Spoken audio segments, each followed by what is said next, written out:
आज 14 सितंबर हिंदी दिवस है। हर कोई अपनी अपनी तरह से हिंदी दिवस को मना रहा है, लेकिन कोई भी भाषा इतनी महत्वपूर्ण क्यों है? क्यों भाषा के नाम पर लोग एक दूसरे से लड़ जाते हैं? क्यों भाषा के नाम पर एक पूरा देश बन जाता है, अलग अलग राज्य बन जाते हैं? क्यों भाषा पर लोग इतना गर्व महसूस करते हैं? तो इसका जवाब ये है कि कोई भी भाषा अपने साथ एक पूरी संस्कृति को लेकर आती है।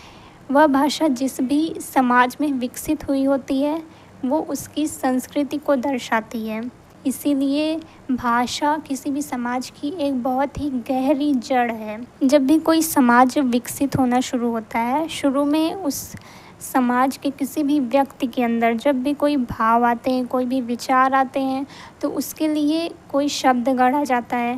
जैसे उनका ज्ञान बढ़ता है, वैसे ही उस भाषा में शब्द गढ़े जाते हैं।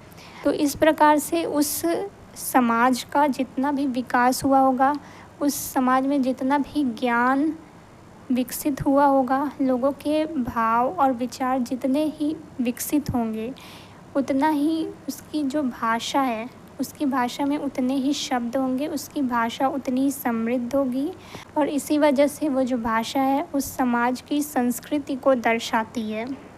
इसीलिए भाषा इतनी महत्वपूर्ण है। Thank you.